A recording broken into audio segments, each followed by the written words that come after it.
for. And Jesse specifically changed a word that is important. How many of you noticed the word that he changed? Can you go there to the one word that you always change in the song? Because who did God change? Go ahead, because the original says something that you don't say because you know better. Let's say someone Who? because I'm not a wretch. Come on. Like me.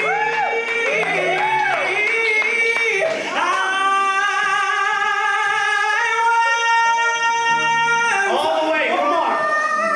Yes. I was a wretch, but now that I know I'm not a wretch, no, I found Yes.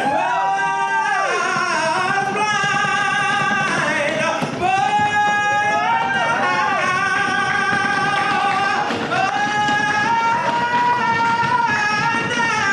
When, Jesse, when?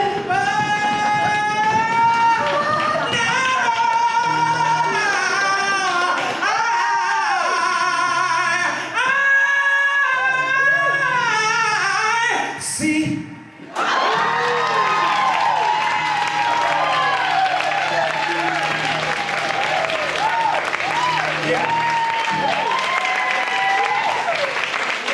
That's another part y'all were waiting on.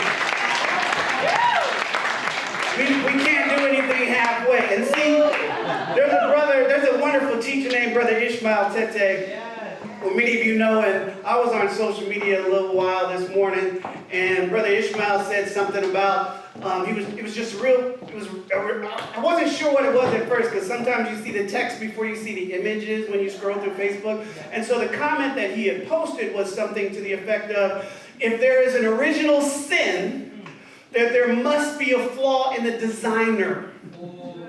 In the designer. So if you believe that there is this brokenness, if there is this wretch, which I'm so glad that we've gotten rid of. If you're holding on to that idea, you also have to reconcile that there's an idea that you have of this presence, that there's an idea that you have of this force that is something wrong with it.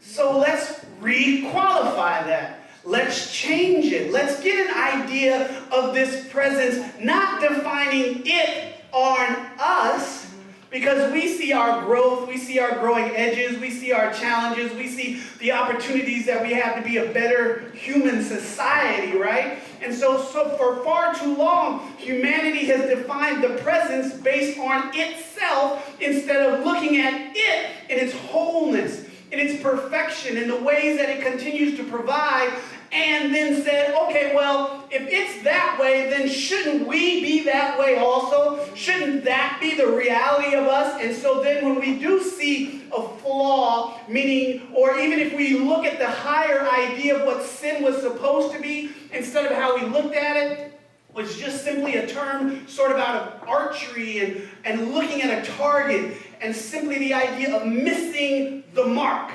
That's all that was supposed to be. But think about how that word has been bastardized, how it's been abused, how it's been changed and transformed over the course of history. How many of you feel like that served us as humanity? Let me get a show of hands.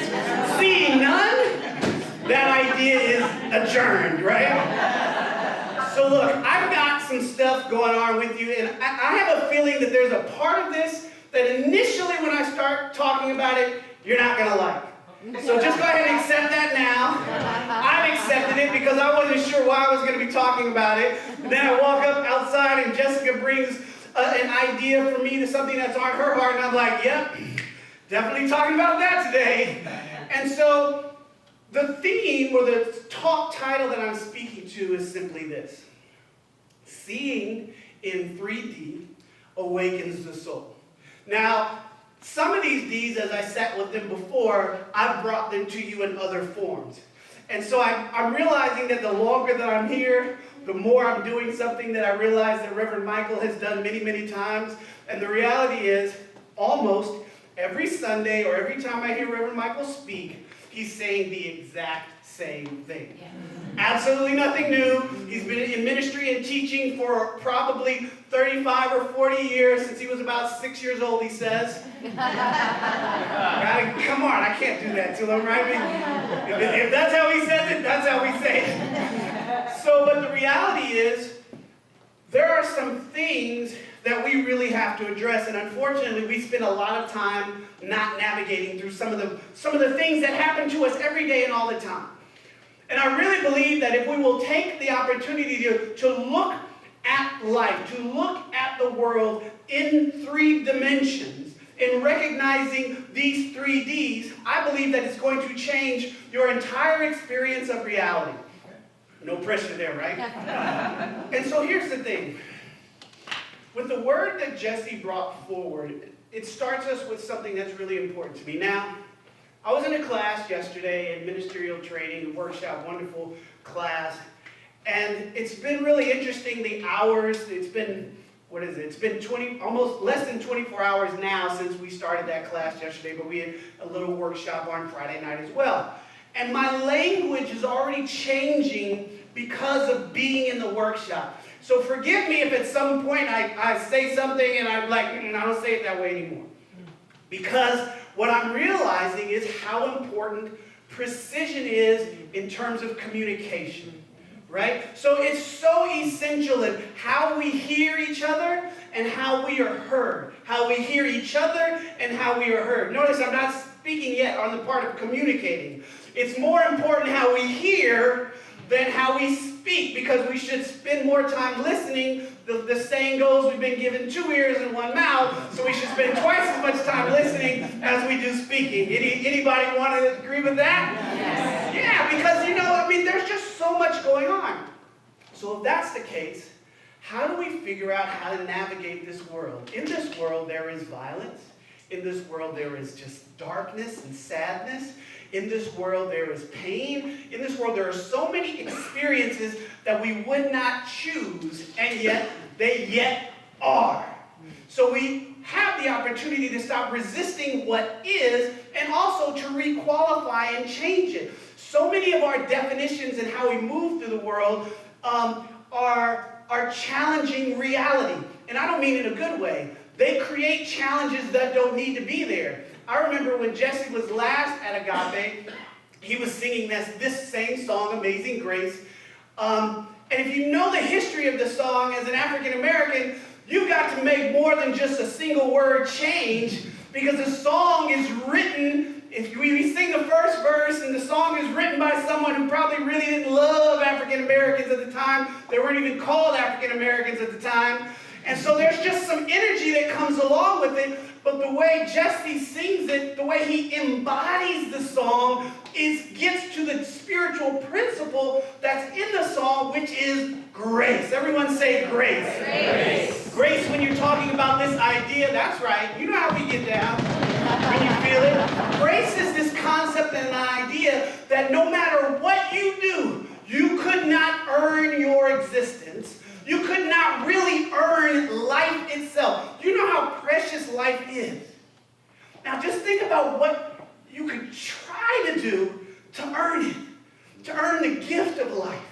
And you look at women who are trying to have children. You look at men who are trying to have children and they're not able to, and some are fortunate to have that gift of having children. There are just so many different things that you just have to say that if life is given, it is given by grace. Everyone say, by grace. By grace. So as you move into this idea of adjusting your frequency, adjusting your perception, adjusting how you see the world, you start tuning your ears a little differently.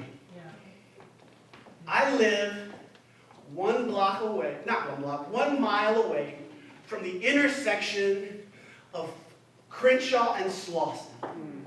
And the intersection of Crenshaw and Slauson has been in the news in a hyper way for the last 2 weeks now.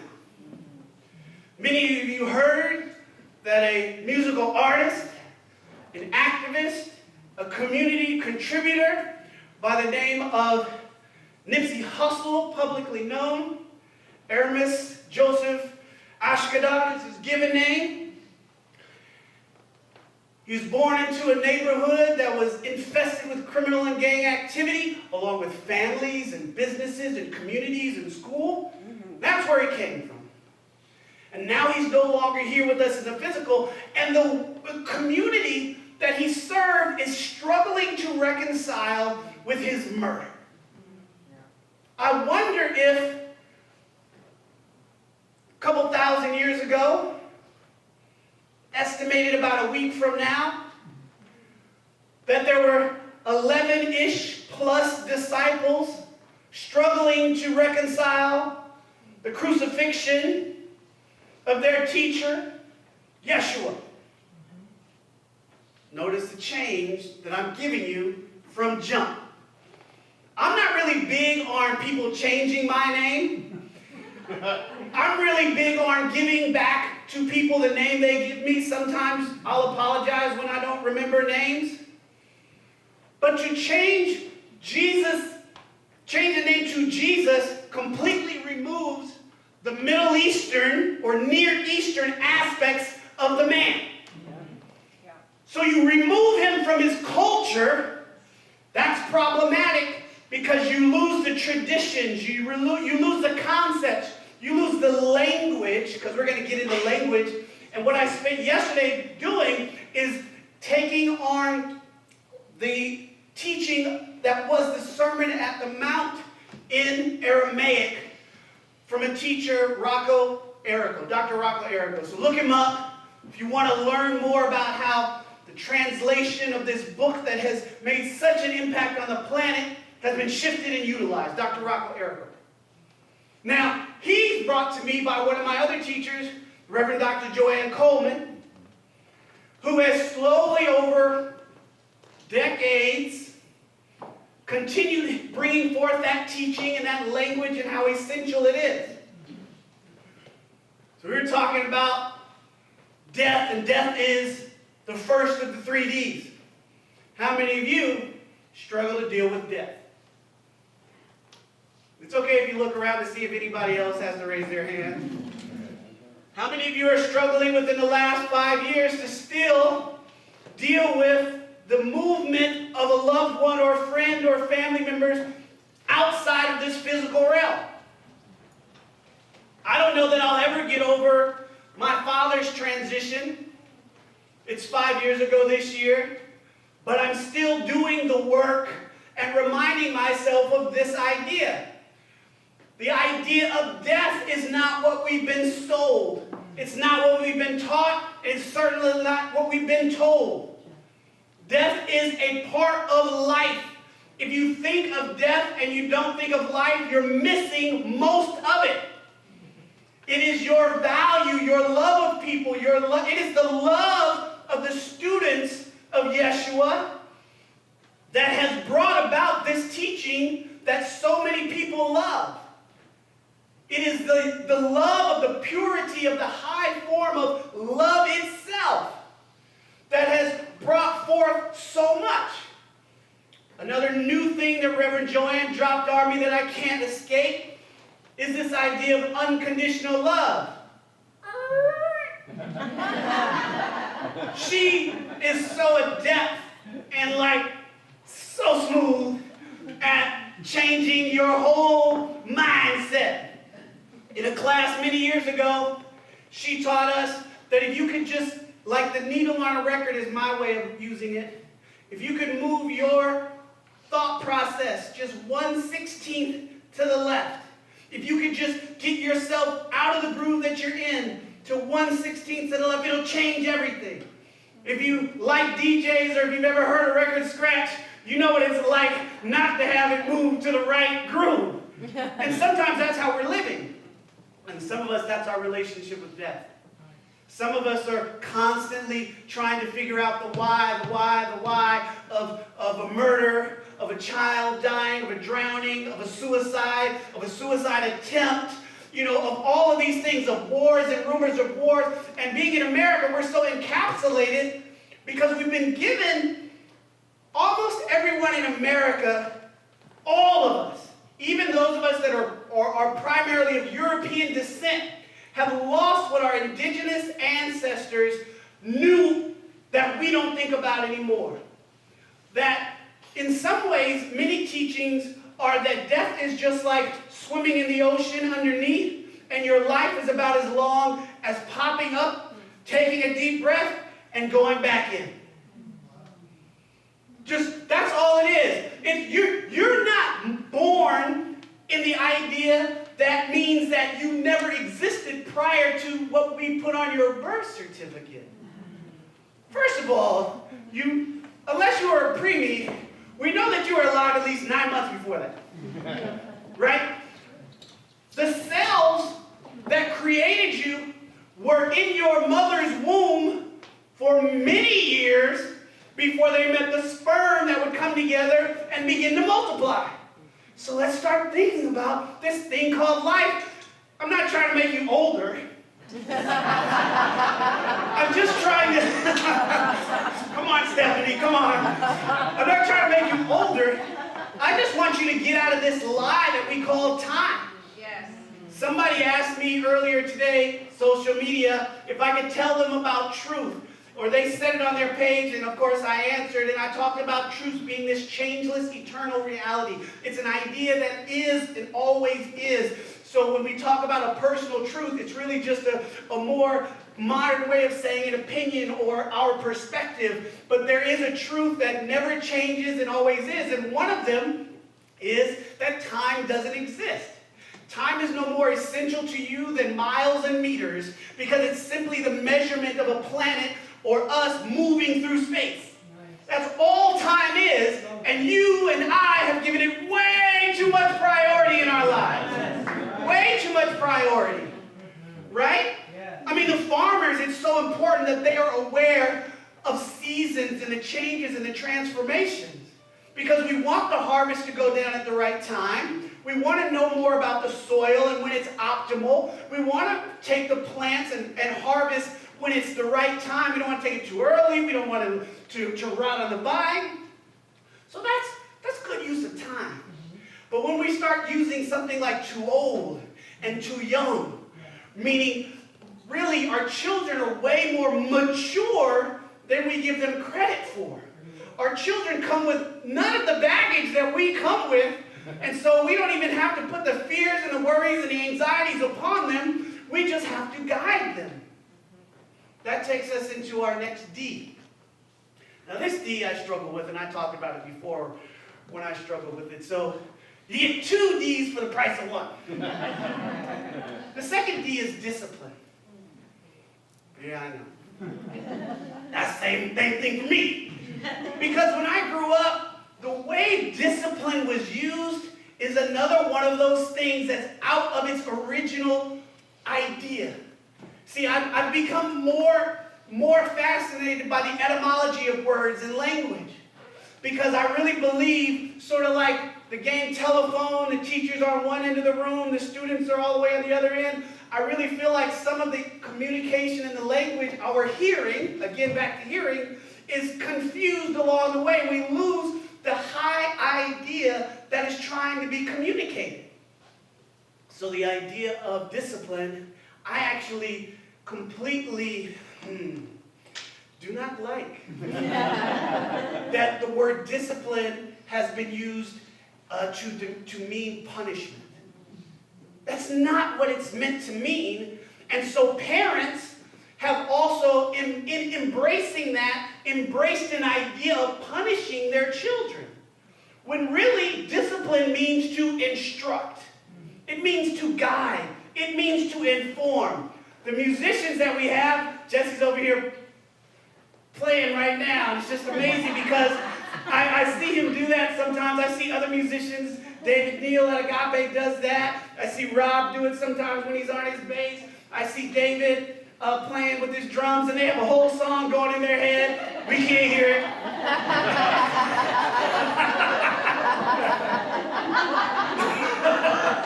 See, the camera should have panned, but when Soul Center grows, we'll have like 3 cameras, and 1 camera would have gone over to Jesse, right? Because Soul Center's growing, right? Yeah. So, yeah, okay.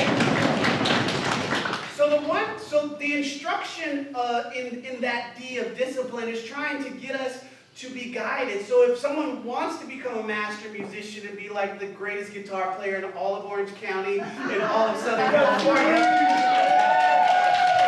they might want to play a little air guitar. But they may have a commitment to practice. A lot of these teachers will tell us that there's like a 10,000 hour rule, right? Some of you guys have heard that. And there's like 10,000 hours worth. I guess I'm going to have to speak at Soul Center a little more often in order to get there. But there's like a 10,000 hour rule that gets you to a level of mastery. Like if you were to do something for 10,000 hours, it would get you to a level of mastery and expertise.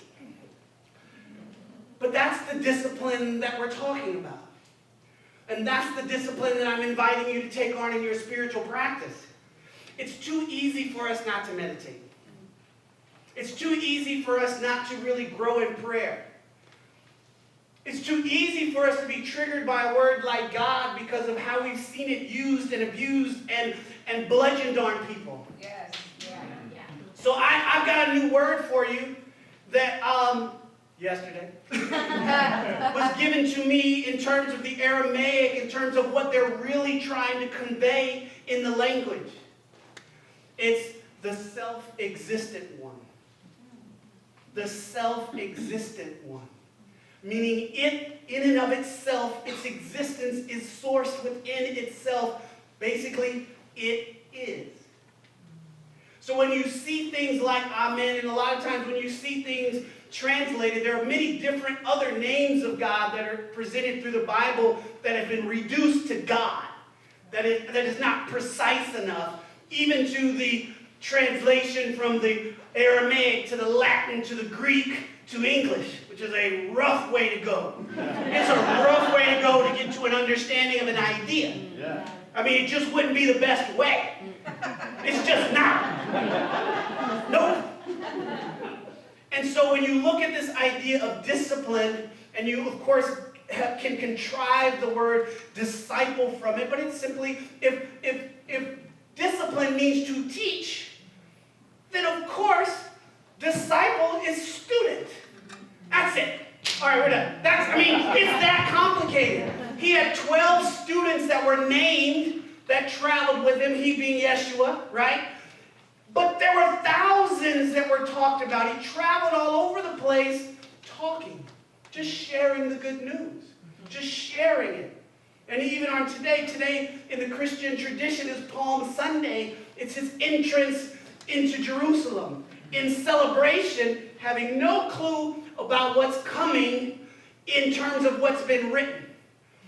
But when you know your destiny, when you know what you're involved in, you know and you go triumphantly anyway. Because you know this isn't the end.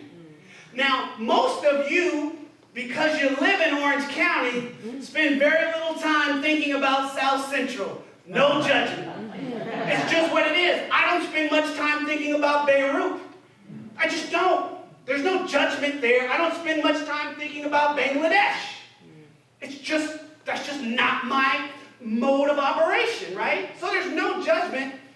But for the past 2 weeks, our hearts, many people, the questions, not understanding how a gang member and rap music and profanity and all of this stuff equals somebody that we're going to do a 25-plus mile parade-ish thing through the city because we don't know. You don't know because you don't know the culture, just like you don't know Jesus because you don't know his culture. You don't know Yeshua because you don't know his culture. You can't know him. So the only way to know them is to investigate, and please do not send the most stereotypically detached news person to cover it.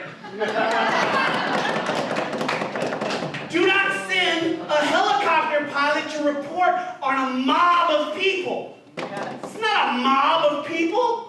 They're people that are extolling their gratitude for the life of somebody who used to buy shoes for kids at a school, who rebuilt the playground in the school when the school district wouldn't do it, who started businesses and employed the gang members that he's not supposed to associate with, because if he does, like one of the guys who was actually shot with him, they go to jail.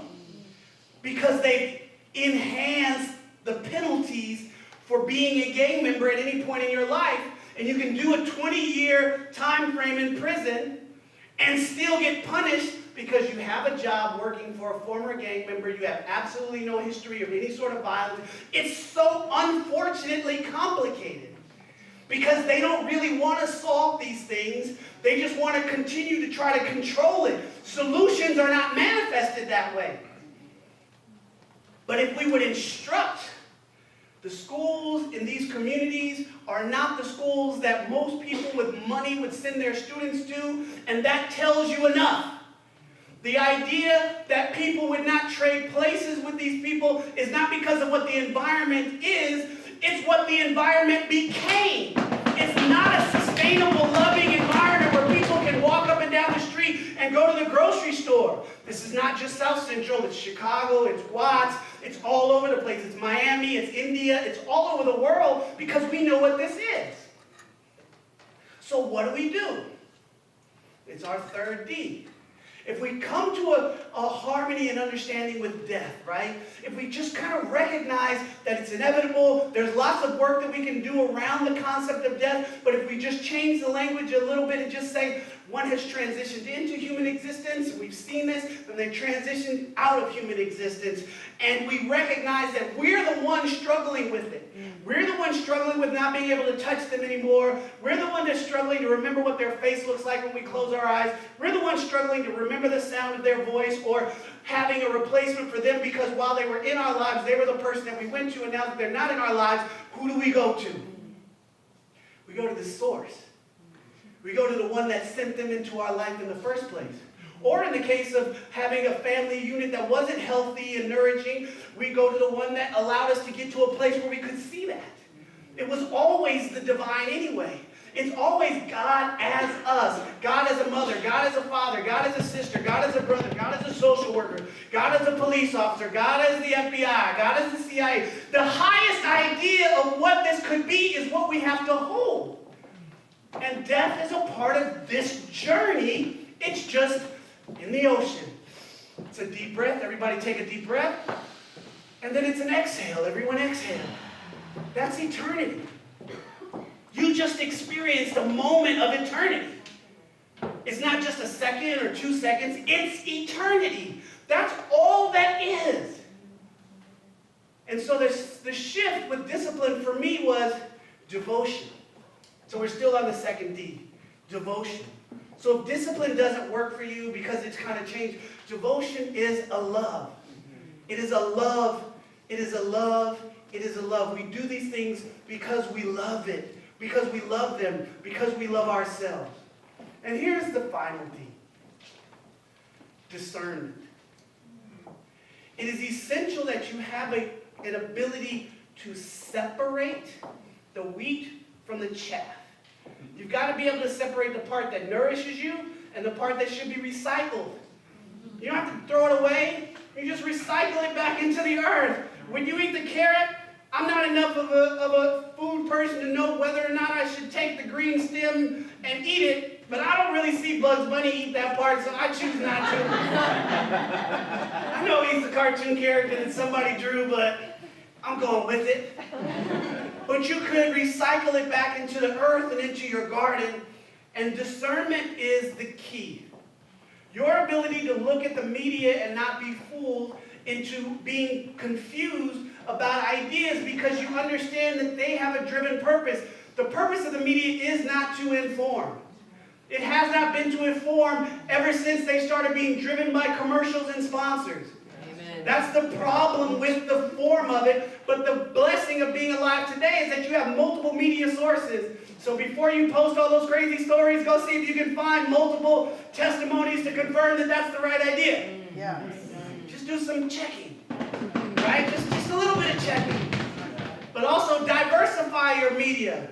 Check out what the Latino pages are writing about. Check out what the black media is talking about. Check out what the BBC is talking about. Check out what's going on in Africa, not simply reported by Americans who aren't there, but by people, they have their own media. So if you're able to discern, you're able to separate out, right? And so if you have a greater awareness and an embrace of looking at this journey from a position with an idea of death in mind.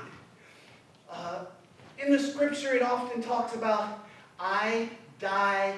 How often? Who knows it? Daily. I die daily. The I is me separate from the whole, separate from the eternal, separate from God. So I, the limited idea of me, dies daily. That's one way to get a better embrace of the concept of the journey around death. You then look at the idea of being more disciplined or being more devoted in your community. Patricia invited you guys to help set up. There should be a setup team around here by now. You could do it once a month. Just saying. Then the idea comes that you're able to discern the difference between what serves you and what doesn't. I used to struggle sometimes with a book that I couldn't finish. And I would want to read it so bad that the next thing that drew my passion and my interest, I would hold that off trying to read the book that I'm not reading. And sometimes it's just like, you know what, if this book is the book for me, it'll come back to me. I'll put it down and I'll continue. And not just to be flitty and flighty, right? But to just be in the presence and be able to discern what is for me now, what will be for me maybe at a certain season or a time when I'm ready. But I believe that if you will activate these 3 Ds, that your entire soul, your entire being will be awakened and your purpose will become clear, because all of the other things are pushed out of the way so that you can be fully you, the only version of you that could ever exist, designed by the living presence, executed by your brilliant divine self. Thank you.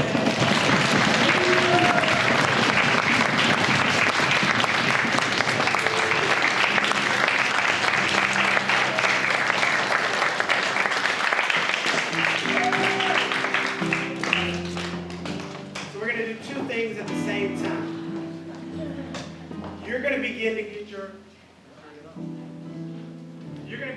your offering ready. And while you get your offering ready, the ushers are here holding the space. And they're going to be holding the space around the abundance and the financial resources that this community requires. But what I also want to recognize in this moment, my awareness is there is no separation for the flowering and the growth and the blossoming of Soul Center that's separate from you and your life. You're sowing seed into this community, which is fertile ground. I know now the teens have a special place. The youth have a special place. You've got a Keeley, you've got Reverend Keith, you've got so much going on here that you don't, not only do you not want to miss out on the opportunities to sow seed, but when you sow your seed, place your heart in here. Your seed is a financial resource that is an outpicturing of your finances, but there's also plenitude, abundance, love, your loved ones that are on the other side of the veil connecting to you, the ones, your ancestors that you are calling forth, your daughter, Jesse, your family members, your sons, your community, your parents. All of this is swirling around in this infinite space of potentiality. Yes?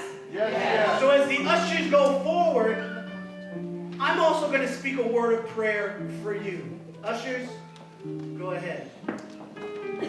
And so I bless everything that is